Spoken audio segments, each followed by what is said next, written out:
Movie की शुरुआत में हम जेमी नाम की एक ब्यूटीफुल लड़की को देखते हैं जो हाई स्कूल में है। वो डैनी नाम के एक लड़के के साथ रिलेशनशिप में है जो काफी हैंडसम है। इन दोनों के बीच काफी प्यार है और ये एक दूसरे की काफी केयर भी करते हैं। वहीं दूसरी तरफ मोली मैटसन नाम की एक टीचर को दिखाया जाता है और जब वो प्रिंसिपल के साथ पूरे हाई स्कूल को एक्सप्लोर कर रही थी तो उसकी नजर बेसबॉल खेल रहे डैनी पर जाती है जो कि बेसबॉल टीम का काफी अच्छा प्लेयर भी था।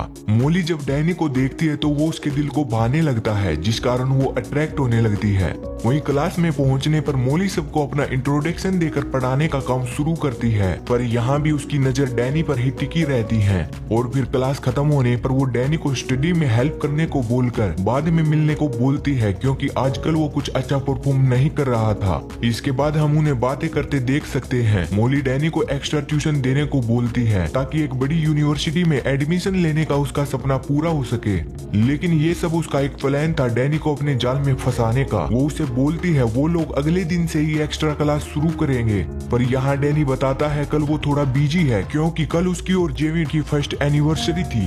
ये सब सुनकर मोली को अच्छा नहीं लगता तो यहाँ वो डैनी का सेल फोन नंबर ले लेती है। इसके बाद मोली डैनी के बारे में ही सोचती रहती है। वो उसे मैसेजेस भेजकर बेसबॉल में भी उसकी हेल्प करने को बोलती है तो इस सब से अनजान डैनी खुश हो जाता है। वहीं अगले दिन मोली सभी बच्चों को उनके असाइनमेंट की ग्रेड देती है। उसने डैनी और जेमी को अपनी रिलेशनशिप एनिवर्सरी सेलिब्रेट में बाधा डालने के लिए जेमी को सिगरेट दिया था। अब ये सब देखकर जेमी मोली से बात करती है तो मोली से अगले दिन ही फिर से असाइनमेंट देने को बोलती है ताकि उसे अच्छी ग्रेड दी जा सके।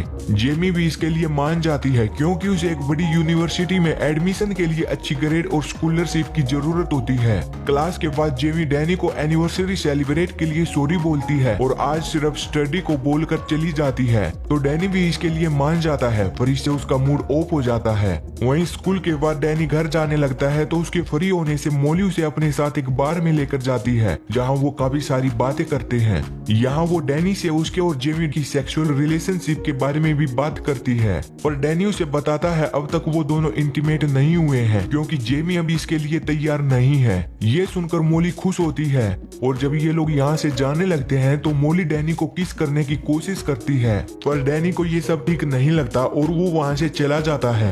इसके बाद अगले दिन जेमी डैनी को पूछती है वो पिछली रात कहाँ था, क्योंकि पिछली रात वो अपने फ्रेंड्स के साथ नाइट पार्टी में जाने वाला था। तो मोली के साथ होने की वजह से वो झूठ बोलता है कि वो पार्टी में ही था। ये सुनकर जेमी को काफी बुरा लगता है क्योंकि उसे पता चल गया था डैनी झूठ बोल रहा है, वो नाइट पार्टी में नहीं था। इसके बाद हम इसी रात को जेमी और डैनी को नाइट पार्टी में देखते हैं तो ये लोग रोमांटिक होकर एक रूम में जाकर इंटीमेट होने लगते हैं, पर कुछ देर बाद ही जेमी उसे रोक देती है क्योंकि अभी वो इंटीमेट होने के लिए तैयार नहीं थी। वहीं कुछ देर बाद मोली अपनी कार को जानबूझकर खराब करके उसके बहाने डैनी को अपने घर बुला लेती है। डैनी कार को देखता है तो सिर्फ एक वायर हटी हुई मिलने से वो उसे जल्दी ही ठीक कर लेता है, पर इस समय में उसके हाथ गंदे हो जाते हैं तो मोली इस बात का फायदा उठाकर उसे अंदर ले जाकर पहले डैनी के हाथ साफ करती है। उसके बाद वो उसे शेड्यूस करके उसके साथ इंटीमेट हो जाती है। डैनी भी इसका काफी मजा लेता है क्योंकि उसे जेमी से कुछ भी नहीं मिल रहा था। इसके बाद हम अगली सुबह जेमी को देखते हैं जो काफी कंफ्यूज थी क्योंकि मोली ने फिर से उसे सिगरेट दिया था। उसे समझ नहीं आ रहा था वो ये सब क्यों कर रही है। इसी बीच वो डैनी और मोली को छुपकर एक साथ क्लास में देखती है जब वहाँ कोई नहीं होता। इस सब से जेमी को उन दोनों पर शक होता है। वहीं रात को डैनी और मोली फिर से इंटीमेट होते दिखाए जाते हैं, लेकिन जब अगले दिन डैनी मोली के घर जाने लगता है तो जेमी उस पर नजर रखकर उसका पीछा करती है। डैनी के वहाँ पहुँचने पर वो मोली के साथ रोमांस करने लगता है। जेमी ये सब देखती है तो उसका शक यकीन में बदल जाता है। वो काफी हर्ट होकर वहाँ से जाने लगती है तो तभी डैनी की नजर उस पर पड़ जाती है। वो उसे रोकने के लिए जाता है और बताता है उसके डैड काफी स्ट्रिक्ट हैं, अगर उन्हें इस बात का पता चला तो वो उसे मार डालेंगे। डैनी यहाँ ये भी बोलता है वो बस थोड़ा बहक गया था, अब आगे से वो ये सब नहीं करेगा। वो इसके लिए प्रॉमिस भी करता है। अब मोली डैनी को कॉल और मैसेजेस करती है तो वो उसका आंसर नहीं करता और स्कूल में भी मोली को इग्नोर करता रहता है। ये सब देखकर मोली जेमी की सिगरेट हटाकर ए ग्रेड दे देती है ताकि डैनी और उसके बीच सब ठीक हो सके। और फिर कुछ दिन बाद डैनी जेमी को बोलता है आज रात वो मोली से बात करके अलग होने वाला है। ये सुनकर जेमी को भी काफी अच्छा लगता है। इसके बाद डैनी मोली को मैसेज करके उसे बेलव्यू पार्क में मिलने बुलाता है। वहीं वो मैसेज पढ़कर मोली खुश हो जाती है। उसे लगता है डैनी अब भी उसे चाहता है। लेकिन जब वो वहाँ पहुँचती है तो डैनी उसे सब खत्म करने को बोलता है। मोली ये सब सुनकर उसे ऐसा करने से मना करती है, पर डैनी रिलेशन तोड़कर वहाँ से जाने लगता है। अब मोली काफी गुस्सा हो जाती है, वो ये सब सहन नहीं कर पाती और गुस्से की वजह से डैनी को वहीं अपनी कार से कुचलकर मार डालती है। इसके बाद वो उसका कुछ लेकर उसे जेमी की कार के बम्पर पर लगा देती है। वो अपना सेलफोन भी उसकी कार में छोड़ देती है ताकि मर्डर का सारा शक जेमी पर जाए। अब यहाँ से वो एक मूवी देखने चली जाती है ताकि पुलिस से उसका डिफेंस हो सके। इसके बाद मोली अगले दिन इंटरनेट से एक मैकेनिक को ढूंढकर उससे अपनी कार की टूटी हुई ग्रिल को चेंज करवा देती है ताकि उसके खिलाफ कोई भी एविडेंस न मिले। वहीं अगली सुबह जब पुलिस को डैनी की लाश मिलती है तो वो इन्वेस्टिगेशन शुरू कर देती है।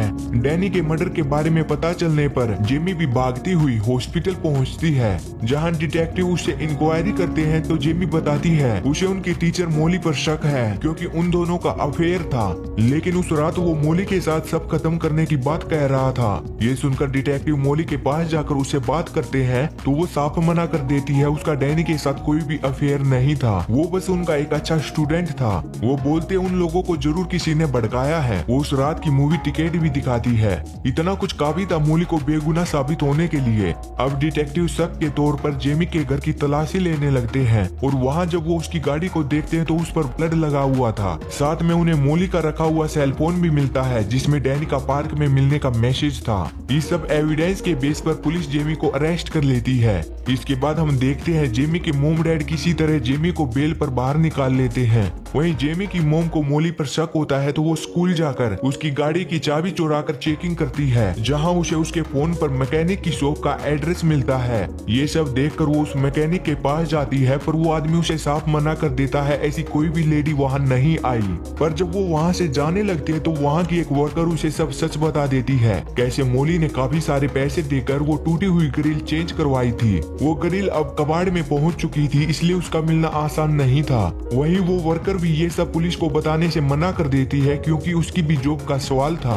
अब जेमी की मोम घर चली जाती है, जहां वो इस सब के बारे में अपने हस्बैंड को बताती है तो जेमी को भी इसका पता चल जाता है। वो मोली के घर चलने को बोलती है तो उसकी मोम उसे मना कर देती है क्योंकि पुलिस ने उसके पैर पर एक ट्रैकर लगाया हुआ था ताकि वो घर से बाहर न निकले, वरना पुलिस उसे फिर से जेल में डाल सकती है। ये सुनकर जेमी शांत हो जाती है, पर कुछ देर बाद ही वो अपनी मोम का सेलफोन और उनकी गाड़ी लेकर मोली के घर पहुंच जाती है, जहां वो सेलफोन को रिकॉर्डिंग मोड पर रख लेती है ताकि वो जब उससे उसका क्राइम कन्फेस करवाए तो वो सब रिकॉर्ड हो जाए। पर यहाँ जेमी पकड़ी जाती है और मोली सेलफोन को वहीं तोड़ देती है। अब जेमी मोली से सच्चाई उगलवाने के लिए उसे काफी गुस्सा दिलाती है। उसे एक बूढ़ी वेश्या बोलकर कहने लगती है कि डैनी सिर्फ उसे यूज कर रहा था, वो एक ओल्ड लेडी से प्यार नहीं कर सकता। अब ये सुनकर मोली काफी गुस्सा होकर एक नाइफ लेकर सारी सच्चाई उगल देती है कि उसने ही डैनी को मार डाला, और फिर वो जेमी को भी मारने के लिए आगे बढ़ती है तो तभी डिटेक्टिव वहां पहुंच जाता है क्योंकि उसने जेमी को घर से बाहर निकलते ही उसे ट्रैक करना शुरू कर दिया था। लेकिन यहाँ डिटेक्टिव मोली को अरेस्ट करता उससे पहले ही मोली उस पर अटैक करके वहाँ से भागने लगती है, पर जेमी यहाँ डिटेक्टिव की गन लेकर उसे रोक लेती है। इतने में ही वहाँ पुलिस की बाकी टीम भी पहुंच जाती है और साथ में वो डिटेक्टिव भी होश में आकर मोली को अरेस्ट कर लेता है, जिससे जेमी अब बेगुनाह साबित होकर वापिस से स्कूल जाने लगती है। और फिर कुछ दिन बाद हम देखते हैं स्कूल से पास आउट होने पर जेमी का सिलेक्शन एक बड़ी यूनिवर्सिटी में हो जाता है जिसका उसने कभी सपना देखा था। और फिर बस यहीं पर ये मूवी एंड हो जाती है।